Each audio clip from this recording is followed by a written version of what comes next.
Alright, so I wasted a little bit. As y'all can see in the last video I just posted, I put the cap on there, get some brake cleaner. Clean. I don't know what he's talking about. And you just clean it off like that. Get a rag and wipe it off. Just wipe it off. And then these after the ticket. And we're gonna start it up.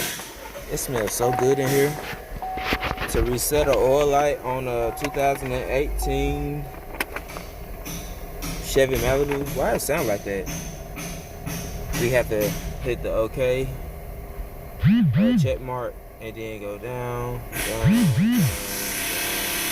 you find it. Hold that check mark, and it's on 100. I did not reset, do the oil change. Tire rotation, so we don't have to relearn it. But I just got to put them all to 35.